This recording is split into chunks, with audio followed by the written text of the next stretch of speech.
New or sort of new? The verdict is in, you all have spoken, and the results are interesting. But which do you think ultimately rose to the top? The new or the sort of new? Let me know down in the comments before we continue. Hey guys, I'm CJ, and if you're new here, thanks for watching. I talk about credit cards and finance related topics, so if that is interesting to you, feel free to subscribe to the channel and hit that notification bell. We're always looking to expand the family, so don't be shy. Wells Fargo is banking, pun definitely intended here, on getting you to ask for their autograph. But given the company's colorful history, will you follow through and ask Wells Fargo for its autograph card? This video is filled with puns today, so I hope you're here for it because I know I'm totally here for it. On the other hand, American Express is fighting back hard with this revamp of the Amex Blue Cash Everyday to get you to stick with familiar territory, stick with something you trust, stick with something that is scandal-free. But is it enough? The answers to these questions are coming right up. I must say that I like the name of this credit card. It has a premium cachet to it. And if you are a car nut, you'll know that Infiniti calls its top of the line trim level the autograph trim. So, can the Wells Fargo Autograph Card live up to its name? As of July 2022, the Wells Fargo Autograph Card comes with 30,000 bonus points once you spend $1,500 within the first 3 months after account opening, which is a cash redemption value of $300. This is a no annual fee credit card, so you won't have to worry about offsetting an annual fee, and that is a definite plus. Another perk with this credit card is the 0% intro APR for the first 12 months from account opening, and then after that you'll have a variable interest rate. I won't even mention the current interest rate right now simply because the Feds are continuing to introduce interest rate hikes to try to tackle inflation, which means that this rate will most likely change in the near future. But I could be wrong. The reward categories are actually pretty good in my opinion, but they seem very reminiscent of a past card. Did the autograph propel us into the past? Pun intended again, and that was a terrible joke. I get it, please don't click off of the video. I promise I'll stop. Keeping it simple, all of the following categories earn 3x points, and there is no cap to this earnings rate, which is pretty darn awesome. So you'll earn triple points at restaurants, including dining in, takeout, catering, delivery, eating places, and drinking places. Yes, they seriously do have that language listed on their website. You'll earn triple points on travel, including airfare, hotels or motels, timeshares, car rentals, cruises, travel agencies, discount travel sites, and campgrounds. Next up, you'll earn 3x earnings on transit. This includes passenger railway, taxis, limousines, ferries, tolls or bridges, and highways, parking lots, and garages. Not sure if this will include rideshare like Uber or Lyft or even those bike share programs in various cities. We'll just have to wait and see. Gas is a very important reward category, and it includes purchases at gas stations, automated fuel dispensers. I'm assuming this is the fuel pump at the gas station. And electric vehicle charging stations. Way to be forward thinking, Wells Fargo. This is the first time I've seen this included on a credit card, so good job. Phone plans including landline and cell phone providers considered to be telecommunication services. With this language, there are definitely some phone services to be excluded, maybe Google Voice or similar. I'm not sure, so don't quote me. Wells Fargo isn't very descriptive here, so I'm left guessing. Okay, this one is funny because they have cable TV and other paid television included in this category, but I'm pretty sure that cable TV is not considered to be a streaming service, so I have to ask the question, does Wells Fargo mean cable TV accessed through a streaming service such as Sling and YouTube TV? But then again, I think the proper nomenclature is live TV streaming services. Correct me if I'm wrong here. Anyway, it also includes digital goods. What are digital goods? Does this cover all in-app purchases? Don't know. But books, movies, music, and continuity subscription services listed on their website. I'm going to guess again. I'm doing a lot of guesswork in this video and I don't like it, Wells Fargo. Anyway, I'm going to guess that Wells Fargo is still working on their streaming services list because it does not include popular services like Netflix, Hulu, Paramount Plus, or HBO Max. I'd also like to see YouTube Premium added to this list.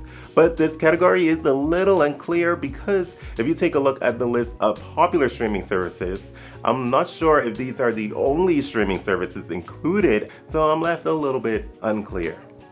Outside of all of these categories, the card earns 1x back on all other purchases. Now, the big elephant in the room is that the reward categories of this autograph credit card is very similar to the reward categories of the Wells Fargo Propel credit card. So, is this simply a new name? Tell me what you think in the comments down below. When it comes to redeeming rewards, you can redeem your points for travel such as flights, car rentals, hotel stays, and cruises. But what's a bit more interesting is that Wells Fargo includes activities, which I assume are activities related to your trip. So my educated guess here may be something like a shore excursion when you're taking a cruise or similar. They also allow redemption for sporting or special events, vacation packages, and custom getaways that you actually create. For these last three, you have to call Wells Fargo Rewards customer service for help with redeeming your points for these purchases. I'm going to guess, yes, I'm guessing again, Wells Fargo, that this extra step is to ensure that your sporting event, vacation package, or custom getaway actually qualifies for redemption. I don't quite get it because the cash redemption value and travel redemption value are at the same 1 cent per point rate. Those of you who will use this feature in the real world, please feel free to let us know how this works out for you down in the comments. I guess the worst case scenario is that you redeem your points for cash and you use the cash to pay your statement. So I really don't understand the extra step required here. You can also redeem your points for eligible purchases, and with this, the transaction must be a minimum of $1 and you must have enough rewards to cover the entire purchase.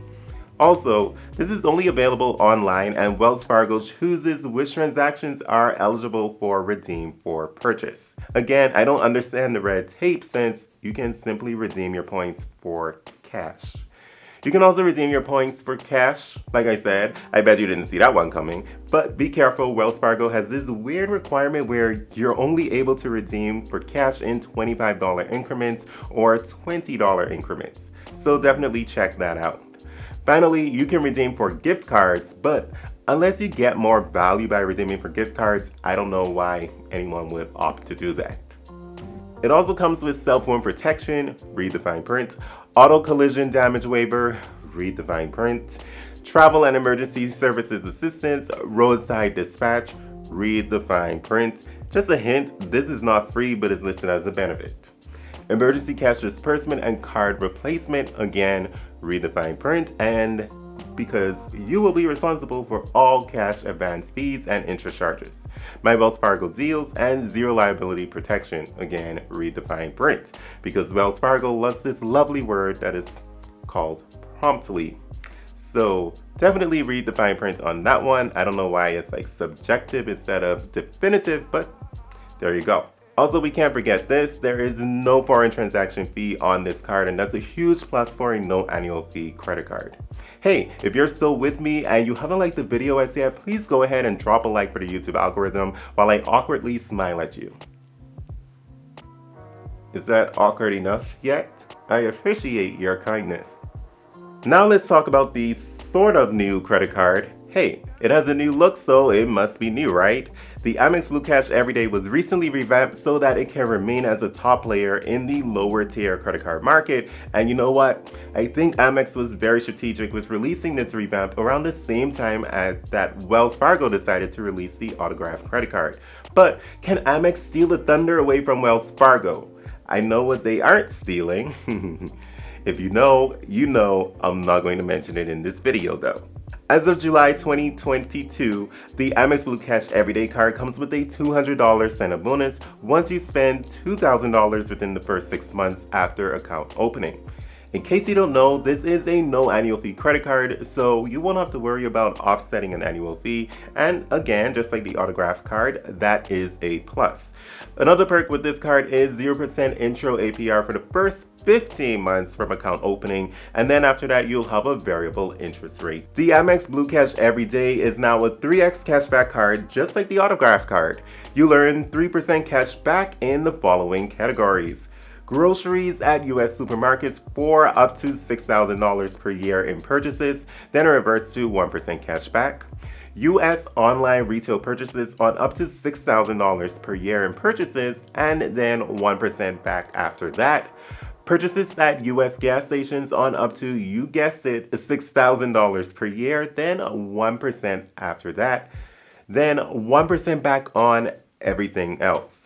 So in a nutshell, the gas station reward was increased by 1 percentage point, and we gained one new category with US online retail store purchases. This category was surprising to me. You can earn statement credits for Home Chef and Disney Bundle subscriptions.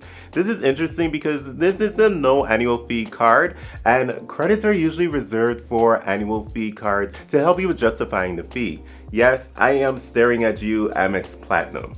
You get a $180 credit for Home Chef delivered to you monthly in $15 increments and $84 per year on your subscription for the Disney Plus bundle. It also comes with purchase protection, which protects covered purchases against accidental damage and theft for up to 90 days when using your card. Exclusions apply, so read the fine print. Car rental loss and damage insurance, read the fine print. 24/7 Global Assist hotline. I'm not sure how helpful this is, but it's there. And American Express Experiences, which gives you access to exclusive ticket pre-sales and card member-only events. I guess that's cool. So these were the important features of both cards. Which do you think you'll go with? The new or the sort of new? It's time for the ultimate reveal. I asked you all which card do you prefer, and most of you went with the Amex Blue Cash Everyday. I must say, with everything offered on the autograph card, I'm going to have to go against the popular opinion. You'll get a higher sign-up bonus for spending a lower amount. Yes, I know that you have less time, but honestly, spending $500 per month is very easy for the majority of adults out there. So having an additional 3 months to meet Amex's spend requirement doesn't really add more appeal to their credit card, at least not for me. Also, although grocery stores aren't included, the autograph card does not have any caps on any of their reward categories. Gas is usually another large expense in most households, especially if you're filling up multiple cards. Amex puts a cap on this category before it reverts to 1%, just like it does with the grocery category. Finally, having a zero foreign transaction fee card that is a no annual fee card is a pretty huge shield for those who like to travel.